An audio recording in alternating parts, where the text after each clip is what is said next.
We've done 70-something episodes of Bill and Frank's Guilt-Free Pleasures. And just before we hit record here, we were trying to figure out if we'd ever done an artist who wasn't from an English-speaking country. Yeah. And this is the first time we've actually featured an artist from a country that's not from the UK or from North America. North America. Yeah. And, is Enya from the UK or from Ireland? She's from Ireland. Okay, so UK, Ireland, Canada, United States. I can't believe we haven't done other artists. Oh, I know, right? So Roxette, coming from Sweden, I'm excited about this episode and the prospect of doing a Scandinavian band. However, I am terrified on the pronunciation that I'm absolutely going to butcher. My family comes out of the Netherlands, but my pronunciation comes straight out of Southern Ontario. Yeah. So here we go. Roxette is a band that when you look at their greatest hits, you realize that Bill and Frank will have to at least do 4 more of their songs. Oh my goodness. They had this huge run in the late 80s, early 90s. And everything that they put out was just, it was a banger. Mm-hmm. So Roxette features, okay, I'm going to try the first one. Per Gessle? I think so, yeah. Okay, now he is the main songwriter. Main songwriter and sort of instrumentalist of the band. Right. And then Roxette is also Marie Fredriksson. Right. And she is the powerhouse vocalist. Yeah. Occasional songwriter as well. Yes. Yeah. So in jumping through their history, they met in Halmstad, Sweden in the late 70s. And they both had their own careers going on prior to starting Roxette. So Per fronted a band, which was one of Sweden's biggest at the time. And this is going to be awesome. Gilleen Tider, as I just alienated all of our Swedish listeners. So he fronted that band.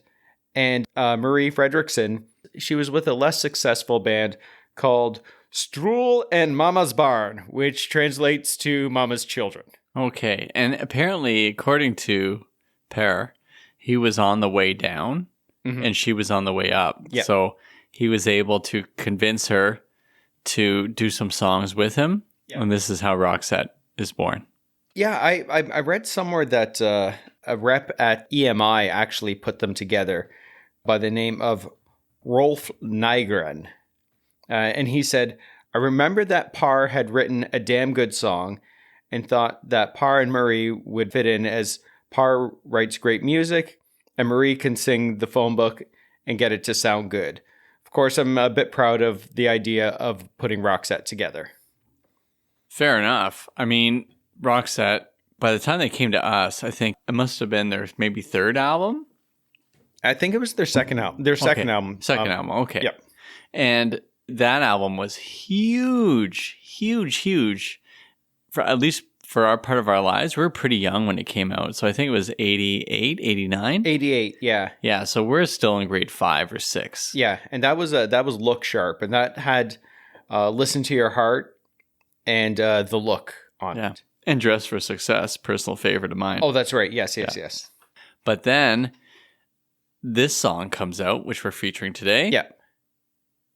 Must Have Been Love, which was featured in the Pretty Woman soundtrack. It must have been love, but it's over now. It must have been good, but I lost it somehow. It must have been love, but it's over now. From the moment we touched till the time had run out. It's not on any of their studio albums. Right. No, sorry. It is. No, because it was... Sorry, the song, because it was originally written in 1987. And released in 1987. Yeah, as a Christmas song. Yeah, so the original title was Must Have Been Love, bracket, Christmas for the Brokenhearted. Yeah. Close bracket. So, and it is funny, too, because the reps at EMI said, we want you to write an intelligent Christmas song. Right. And the main goal was to get some German airplay. They Yeah. wanted German airplay. They said, well, if you give a Christmas song, maybe it'll get played in Germany. So he writes this quote unquote intelligent Christmas song. The kind of joke about it is if you think about the song, you could just place the word Christmas, which is what they did, in one line, and it becomes a Christmas song. Yeah. But it works for all seasons. Mm-hmm. Depression works for all seasons, Frank. It's a Christmas breakup song. Oh, it's so sad. The one article I read said it works because there's nothing more depressing than being broken up with at the holidays. Oh my goodness. And so this goes... Sorry, have you ever been broken up with during the holidays? I always broke up with people in October, November. Oh, okay. Always. Like almost like is the word pathology to my dating? Does that sound right? Or does that sound like I'm being too hard on myself? Well, it's a pattern that became a habit, right? I guess so. I mean, it's certainly like the stats certainly bear that Bill Hauser doesn't like giving Christmas gifts or he can't handle relationships, which are all true. And I'm going to dive into that a bit later. Yeah. About my own Depressmas. Oh, okay. So Well played. Yeah, thank you. So this song goes to number 4 in Sweden. Sorry, I wanted to talk about my turkey dump. Did you get dropped on? I got a turkey drop once, yeah. Isn't turkey drop Thanksgiving? Yeah. Okay, That's a holiday, right? It is, but I was just thinking you might have been a Christmas turkey drop. But No, I got turkey dropped one time because it was right at the beginning of the Thanksgiving weekend, and I had to go like to my family things, and I'm a relatively private person, so you know I didn't have the girl that I was seeing around family because it was pretty young and new and all of that, but still you have to be like friendly around your family and everything. And you're just like, oh, I'm so heartbroken right now. yeah, there's nothing to really soothe the brokenhearted, and during a holiday, it's just all the worst. So maybe this song really is apt for Christmas time, but it's just so sad. Oh, I know. So it does well in Sweden, goes to number 4. Yeah. Germany doesn't play it at all. Doesn't even put it. I don't think they played it at all. No, they didn't even release it, right? No, it didn't get released. And that was the big plan for the song. Like they wrote it specifically to get released in Germany. Right. And so we don't hear it, of course, because 87. And it had me thinking about 1987. If this were to come out, it just doesn't feel like it fits the music of 1987. And it's funny too because the song comes out internationally in 1990, so 3 years later. So pop music has changed dramatically. But this in those 3 years, yeah, and it fits. It fits in 1990, but you know, I found Scandinavian countries are always ahead of the time. Yeah, like you know, geopolitically and you know, in terms of environment and technology and all that other sort of fun stuff. They seem to be ahead of North America. So if we were wise, we'd start listening to Swedish music now, so we'd be totally hip to the scene in 2025. I'm into a lot of Finnish death metal right now, so I feel it's really going to break through. All right. We know we're going to talk about Roxette for many episodes to come. Yep. I feel comfortable just diving right into this song. Right into the song, yeah. I think so. So Look Sharp comes out in North America. It just goes huge. Like it feels like, I guess EMI was all behind it if EMI was the thing here. But when the Look came out, I remember when the Look was put on Much Music or whatever we were watching, and it just got played like crazy. Yeah. And everyone loved it. Yeah. It felt vaguely dangerous. It did. Which is a great single too Yeah. from that album. Did we talk about that yet? No. So the Look seemed really dark, and that I'm pretty sure I wasn't allowed to listen to it, but I listened to it. And then they released like Dress for Success, and then Listen to Your Heart, and then Dangerous. And so that would have lasted for at least a year or two of singles being released. Yeah. And then this comes out. Now, the whole story behind this is that Per, I really apologize for Swedish listeners that I'm going to keep changing how I pronounce his name because I want to say Per and try to roll my R's, which I know I can't. I apologize to my Scottish relatives that I'm not pulling this off. But he was in a lunch meeting with executives who wanted him to put a song on the soundtrack. And he said, we're too busy touring. For Pretty Woman, yeah. Yeah, we're too busy touring. We don't have anything ready. And they said, well, we're looking for like a love theme or something. He goes, well, I do have a song. It was a Christmas song, but I can change it. I read that they just sent off like a bunch of back catalog stuff and demos and like basically just like, I don't have time. Just pick something out of this mess if you want to. Okay. That's what I heard. Okay.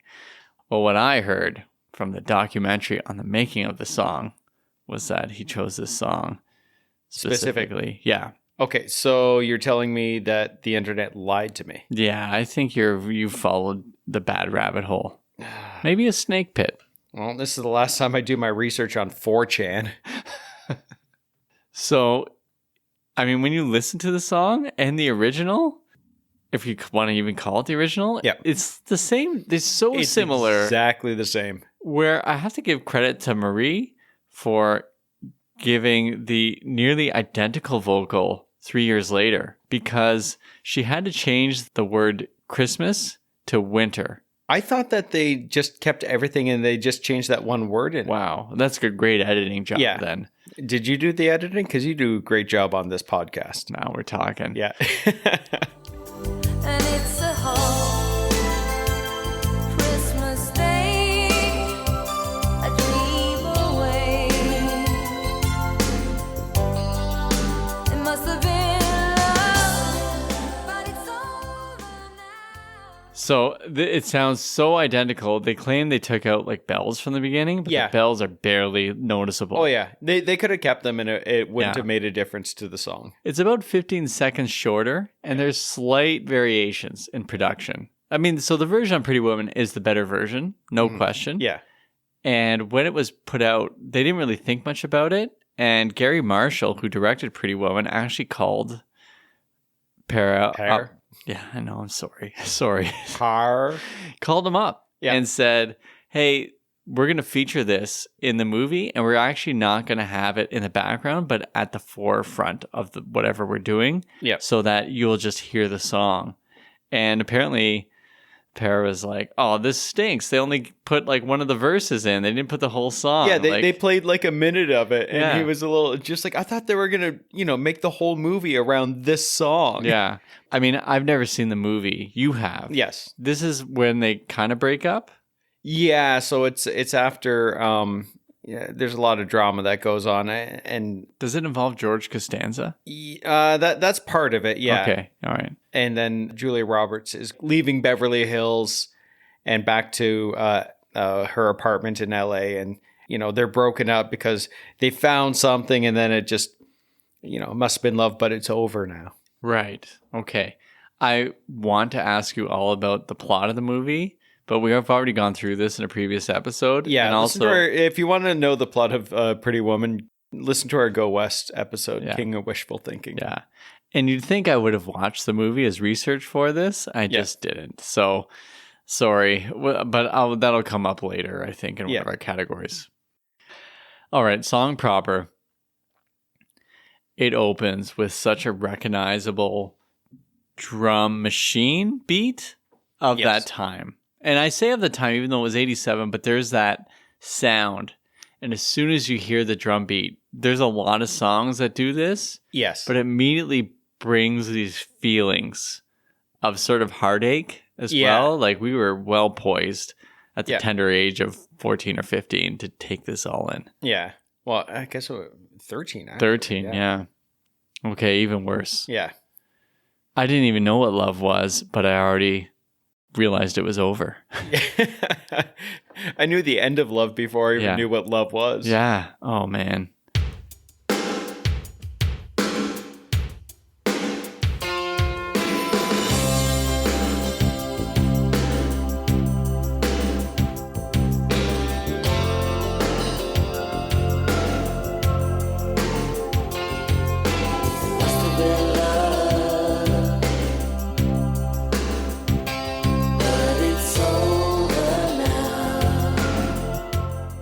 So they open with the lines, must have been love, but it's over now. And you actually get to hear Pear sing. Yeah. And only really get to hear him twice. I think it's at the very beginning and the very end. Yeah, and he harmonizes in there, Yeah. but I mean, the star of the show is obviously Marie's vocals. Oh my goodness, it's incredible.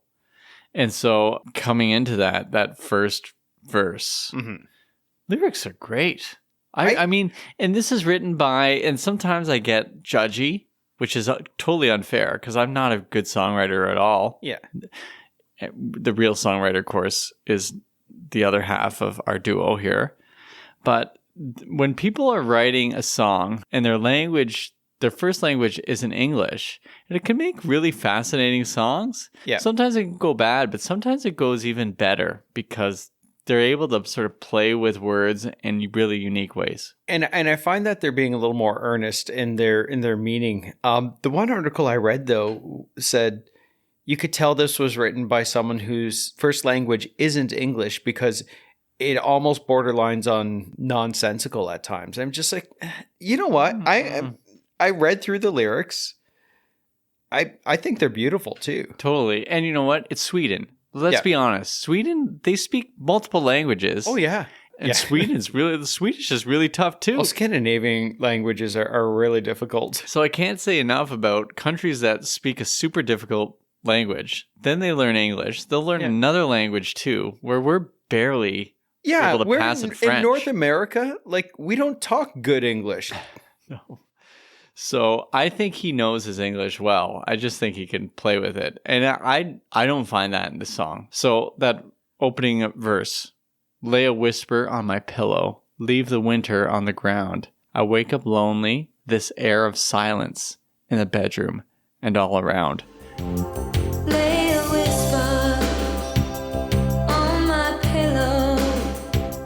Leave the winter on the ground.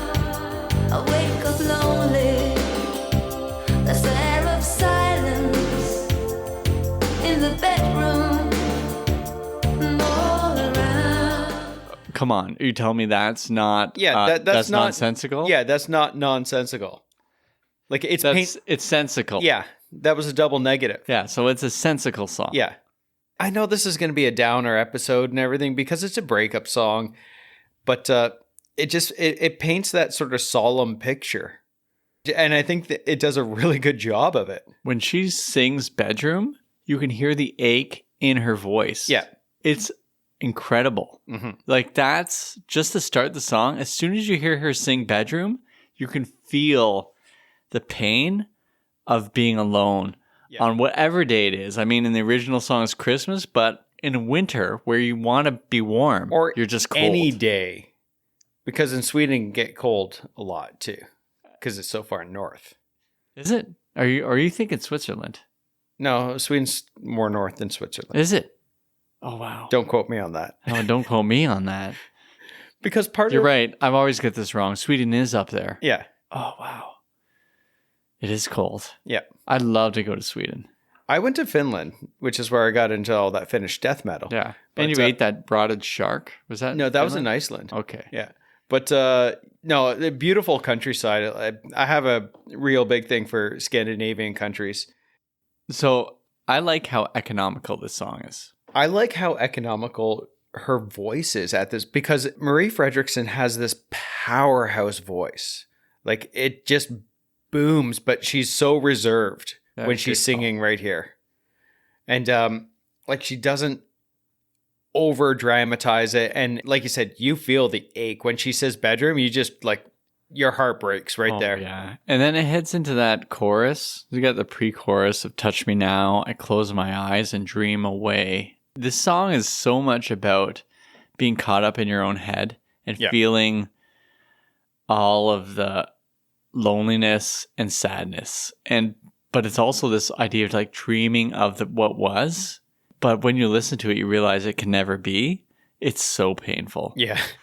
It must have been love, but it's over now. It must have been good, but I lost it somehow. It must have been love, but it's over now. From the moment we touched till the time had run out. That's such a heartbreaking line. Oh, yeah. It just has me, even just reading it, because I have it in front of me on paper. I went for an analog approach here. But when I see that, it has me thinking about Endless Summer Nights by Richard Marx. Oh, okay. The idea that time's running out. Yeah. But there's also the sense that when you're in something so good, and I mean, I'm not sure what the person's thinking, but when you're in something so good, you don't know what it is. And it's love. And you don't even know it is until it's over. You don't. Yeah. Oh, wow. And that there's just so much regret in that. Just like, oh, I had so much and now it's all gone. And just absolutely crushed. Yeah. Touch me now. I close my eyes and dream away. It must have been love, but it's over now. It must have been good, but I lost it somehow.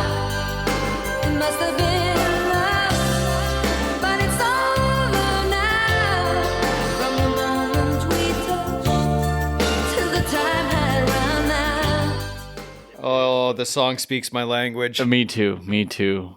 Me too. Yeah, how is that being crushed by having a loving wife and family and everything? Well, here's the thing. I broke up with her in 2004. That's right. And it wasn't probably until Christmas where I realized what I had done and what I lost, and that it was in my head was impossible to come back to. And that was the most depressing thing to me. I think I actually launched into, I was like in a year-long depression. It was not that it's funny, but if I laugh, I can feel better about how horrible that time was. But I remember I did that. And so it took, well, I broke up with Ashley 2004. It took 6 years. Oh, it took 7 years, which is fairly sort of biblical, I guess, to finally try to even make that leap to think I could even make an attempt to get her back. Yeah. Whatever that is. And so all those years, I just felt this sort of aching pain of this. And so this song makes me think about that time. Yeah. It was all my fault. Oh my goodness. Well, this is you had your Roxette moment for 7 years, but then it came back. It did come back. So that'll be a different episode. Yeah. But let's live in the misery. Let's get depressing here. The second verse is my favorite verse, actually. And it says, make believing we're together, that I'm sheltered by your heart. But in and outside, I turn to water like a teardrop in your palm. And it's a hard winter's day. I dream away. Make believing we're together, that I'm sheltered by your heart. But in and outside, I turn to water like a teardrop in your palm. And it's a hard winter's day. I dream away. In the hard winter's day, that's in the original song. It's a hard Christmas day, which made it a Christmas song. Yeah, it's so beautiful. I have to just the person who said it was nonsensical, they can just get lost. Yeah. Make believing we're together, it makes so much sense when you've lost something. Yeah. And then that I'm sheltered by your heart speaks to what a great relationship can be. And then the line, but in and outside, I turn to water. So that idea you can't even hold yourself together. Mm-hmm. And then the teardrop in your palm is just, well, whatever it means. I feel it. I get it. The imagery is there. You don't have to know what it means exactly to know what it makes you feel. Yeah. Side note, want to talk about bad lyrics? Every Teardrop is a Waterfall by Coldplay. That's a stinker. And that guy's got English. That guy's not only has English as his first language, he's from England. Yeah, his country invented English. It's a stinker. So you want a good Teardrop? This one. Or Teardrops by Katie Lang and Elton John, which is a cover. Yeah. That's a whole other story. Yeah. But it is a hard winter's day. And I love that. I think it works better than even Christmas Day because it's just like, hey, listen, you can go at least see your family and have turkey dinner. Do you know how difficult it is when you break up with someone to see your family? Well, when everyone else is happy and you're sad. Yeah. Man, it's like a Jim Croce song about Christmas. Well, we got so much to cover. Oh, jeez. But like a February day is even worse. Yeah. Oh, man. And then it goes, of course, into the chorus from there.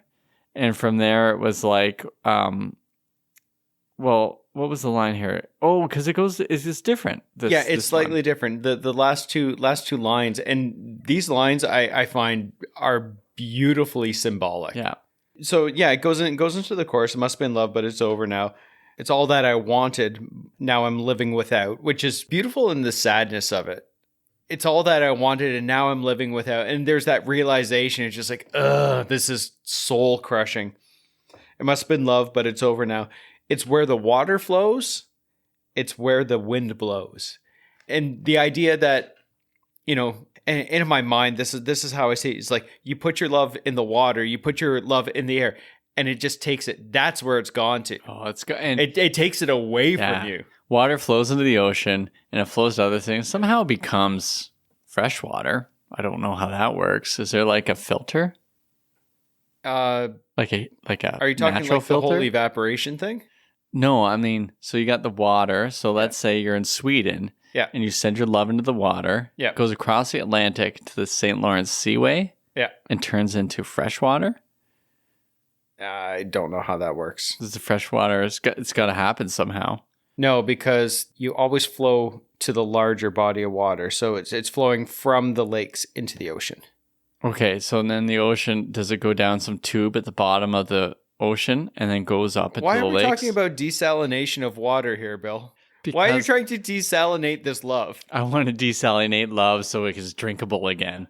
But when it's full of salt, this is all the wounds we're feeling, and all the pain you're feeling is the salt water of an ended love, Frank. Not endless, ended. Oh, my heart. Will it go on? Okay. How many songs have you referenced in the last My goodness. 5 lines? Our whole lives are built around these songs. Oh, I know. And dear listener, I know your life is around this song. And even if you're in a happy place, this song will take you to those memories that just are so painful. Yeah. I love this song still. We want to live in your pain. That's right. It must have been love, but it's over now. It was all that I wanted. Now I'm living without. It must have been love, but it's over now. It's where the water flows. It's where the wind blows. But after that new type of chorus, it goes into, and so I'm just going to skip it. We're just going to go straight to it. This is my favorite. When I ask you what your favorite part, this is my favorite Because part. there is that musical bridge, which That's I my also favorite really, part. really love. Yeah. Because that musical bridge has like, it's the instrumental break. Yeah. But it has like both synth going on. But then the keyboard, I got written down here, sloppy keyboard, which I love. I don't know if it's sloppy, but it sounds like he's just banging it with his hands because he's so Yeah. sad. Yeah. And so maybe it's like chords that are maybe slightly dissonant, or he's really just missing keys. But it works perfectly because it's this sadness goes with just like, I'm just going to bang a bunch of keys. And it creates this feeling of resignation and regret. Yeah. But resignation is in there in the way, at least in the way I hear it. Oh, it's so good. Well, yeah, and it's funny that you said sloppy because, like, yeah, it's messy. So, and this person's a mess, right? So there's this great symbolism that's going on with the sounds there.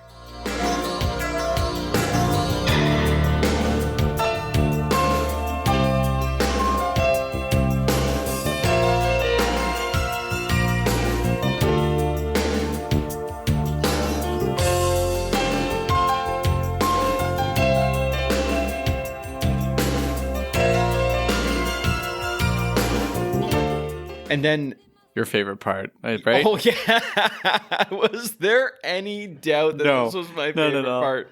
So I watched the official video for the song, which isn't. We can talk about that a bit later. But I watched the video for the original, the Christmas version. And in it's Marie and Par are sitting on a couch singing the song. But then this part comes on, and she's been really reserved. And like I said, powerhouse voice. She's been really reserved the whole time, the whole song, and just like kind of internalizing maybe that pain or whatever. But when this part comes on and she just goes for it, she belts this out. But in the video, she stands up and she's singing, and there's so much emotion. Like she's doing like the clenched fist, and she's like almost doubling over, and you just feel so much pain because it's just like, I've been dealing with this. Like, you know, I'm sad. But this is like angry sad. And it's just, oh, wow. The imagery is just unbelievable. And you feel in every single syllable that she sings. It's just, it's gut-wrenching. Catharsis. Yes, and you need that sometimes. Yeah. You need that good yell, and that's exactly what she's doing with the song. Maybe this is it in a guilt-free pleasure song about brokenheartedness. It needs that giant moment of catharsis. At least that's what we're looking for. Yeah. That's what we're here for. It must have been love, but it's over now. It must have been good, but I lost it somehow. It must have been love, but it's over now.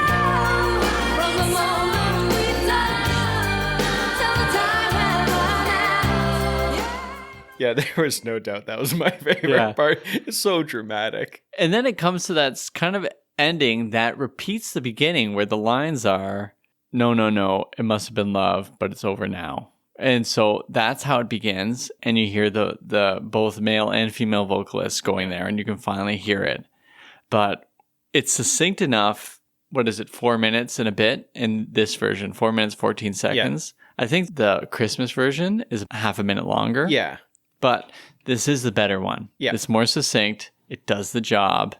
And it just makes you feel all the feels. Yes.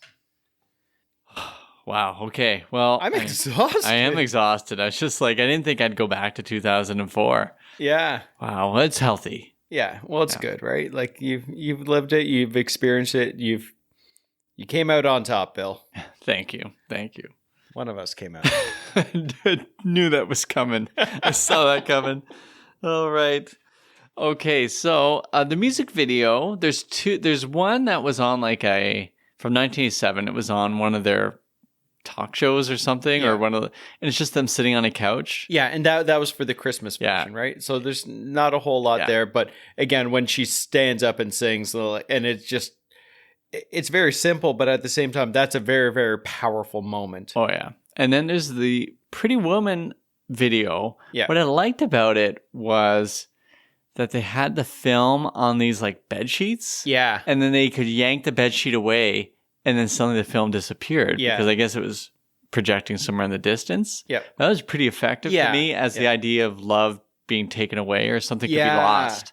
So I remember watching it and thinking just a couple days ago, wow, that's super effective. And I imagine the video director must have had an idea in his head. Yeah. Where he could do this, and it works so well. It was so sad. And I didn't even think about that. That imagery would resemble what it like to take love away. Is resemble a word? No, that's why I'm gone quiet. This song was number one forever in the summer, at least from what I feel like I remember. It was actually only number one for 2 weeks. No way. But there was so much out that year in 1990, but it was all over the place. Okay, I need to figure this out because I think it was the number 3 song for the year. Number 2. Number 2. Okay, what was number 1? Hold On by Wilson Phillips. Oh, okay, well. Yeah. Kudos. Yeah. I mean, you're going to lose to Wilson Phillips. Yeah. I don't remember what number 3 was. I don't care what I number don't care, 3 was. But 1, 2. So even if it's only on for 2 weeks, that means it held at number 2 forever. It held on for number 2, I think like 4 weeks or something like that. Oh, incredible. So it was probably number 2 before, like just right before and right after kind of a thing. And this is an ongoing theme for us that it doesn't need to be number one to be special. No. It just has to stick in your heart Yeah. forever. Yeah. This is like stabbed into my heart. I know. I was thinking when I said stick, I was thinking of a knife Yeah. with a heart on it. Yeah.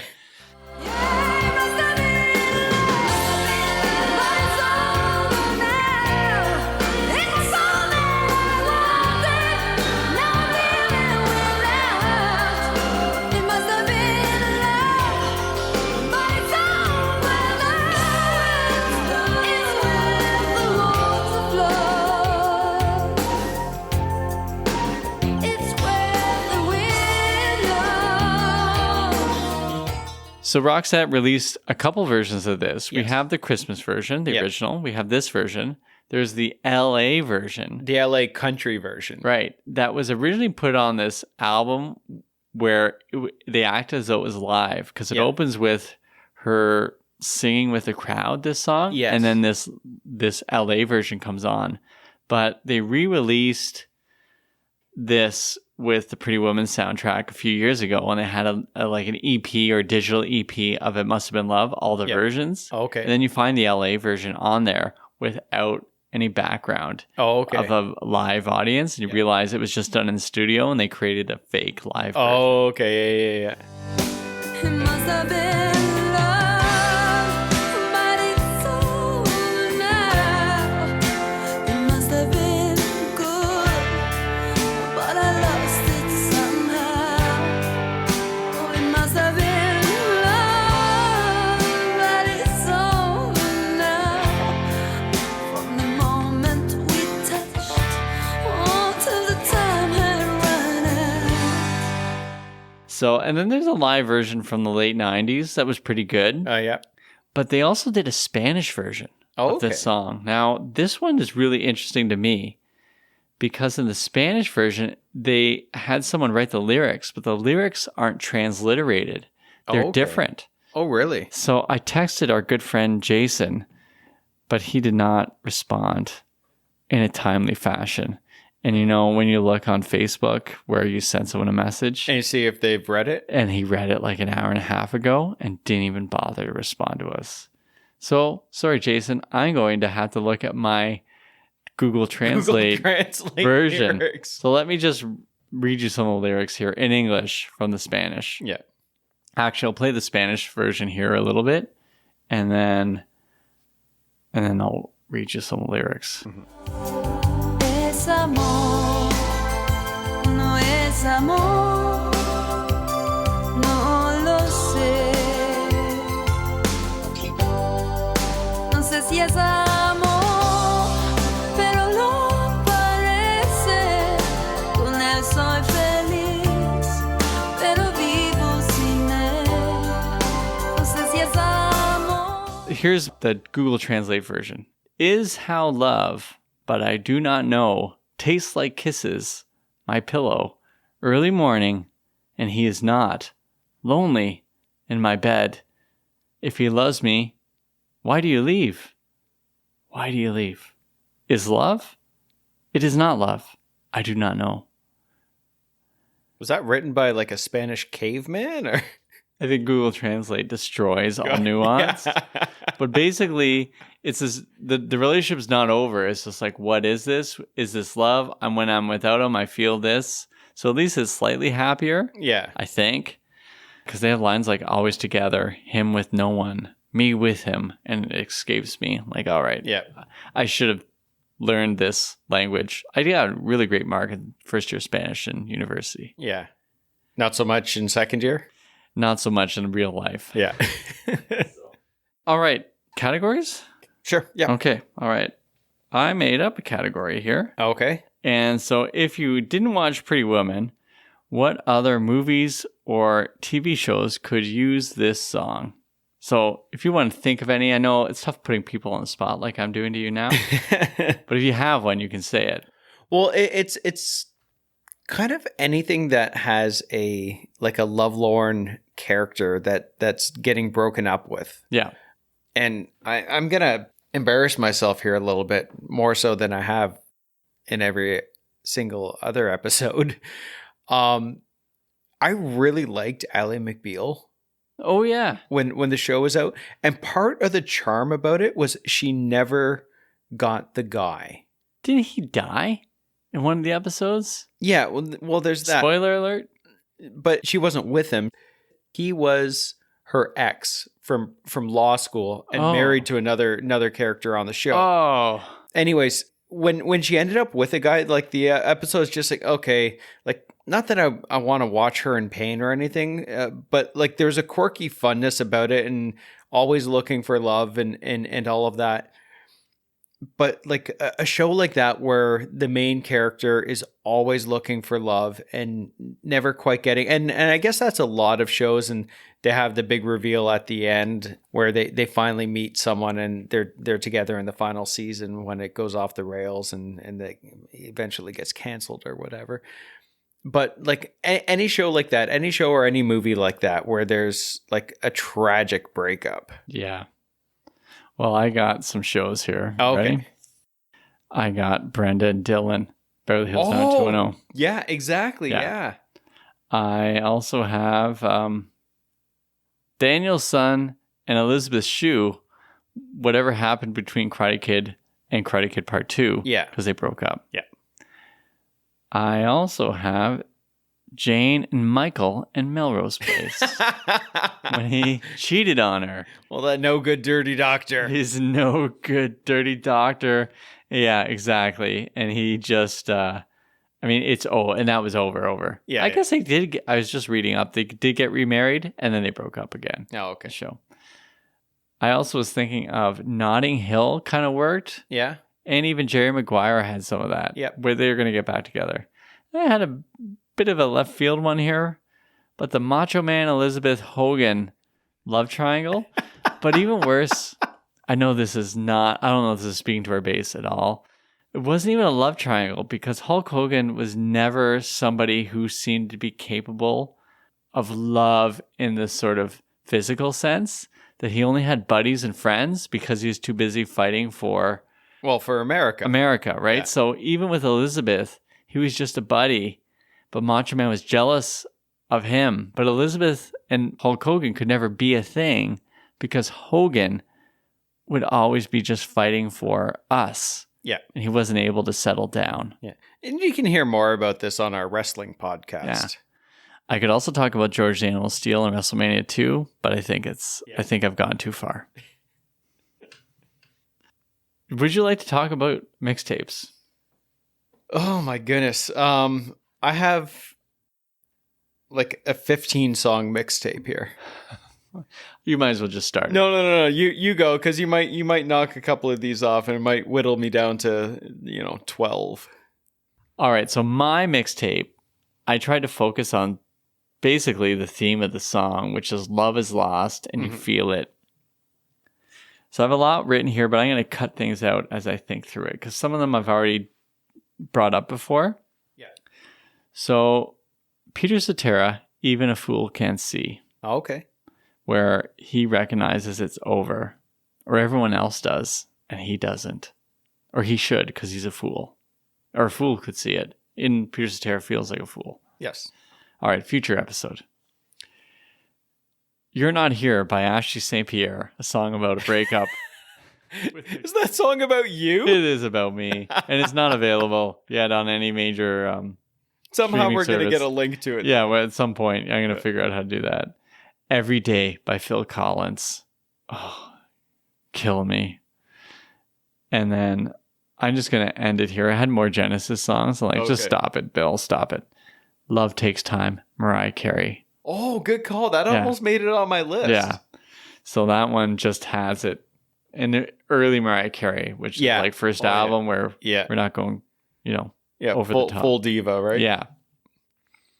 Even though she deserved to be full diva at that point. Too. Yeah. So I went like classic breakup songs. Okay. So in no particular order, this is just the order I wrote them down in. Unbreak My Heart, Tony Braxton. Ooh, good call. Nothing Compares to You, Sinead O'Connor. Always on My Mind, Willie Nelson. I know Elvis did it first, but the Willie Nelson version is just, yeah, there's something heartbreaking about it. Ain't No Sunshine, Bill Withers. Crying, Roy Orbison. End of the Road, Boys to Men. The Tracks of My Tears, Smokey Robinson. These are all like classic breakups, right? How Can You Mend a Broken Heart? Al Green. Without You, Harry Nilsson. Bit of a dark horse here, but Hey, That's No Way to Say Goodbye, Leonard Cohen. And This Is How We End It. I Can't Make You Love Me by Bonnie Raitt. Oh, wow. This is the most depressing mixtape ever. It is. Wow. Okay, well, we're going to have this mixtape out, and Frank brought everything to the table here. Left nothing off the table, so to speak. I speak from experience. Yeah. I'm also going to put a link to my own Depressmas mix. So if you're listening to this around Christmas time, I've made a depressing Christmas songs? Yeah, they're all depressing Christmas songs. So do you have the Cat Carol on it by Miriam Cadell? Does the cat die in it? Yeah, Saving a Mouse. Oh, that's awful. I know that song. Yeah. I want to talk about that song. They made the cat into a constellation at the end. Oh, that's awful. You know what? I'm going to put this... You got so angry. I do. You know what gets me angry is like reading Greek mythology and like, this guy got killed, so we made him into a constellation. Like, that sucks. It sucks to be a constellation. I want to be alive. Send me to heaven, but don't put me in the sky. Look at those 3 dots, and that makes me Orion?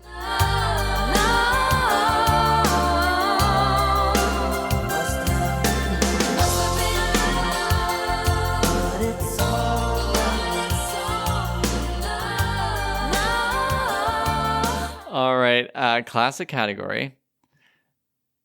I want to shift it up a bit. Could Michael Bolton sing this? Of course he could. Yes.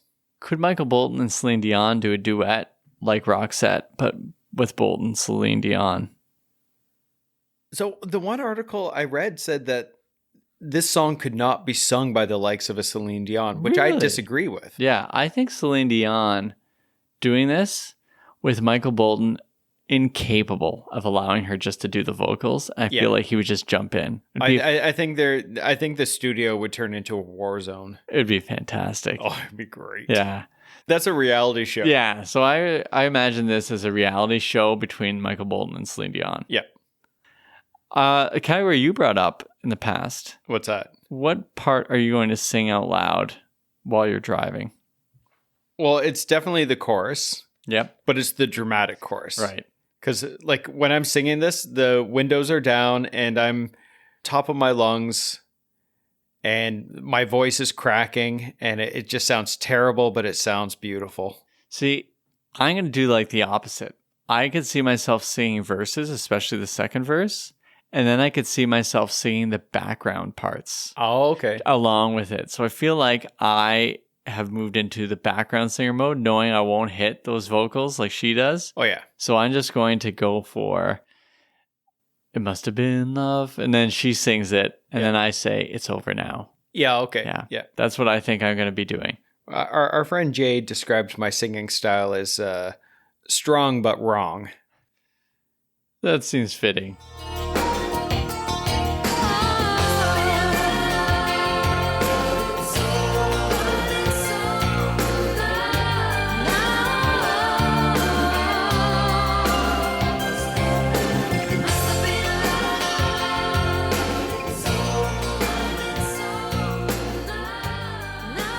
I know this is a bit of a depressing song and everything, but it has been a lot of fun to speak about a song that we love. And I know that it must have been love, but it's over now. Wow, I can't believe we're ending like that. That's super depressing.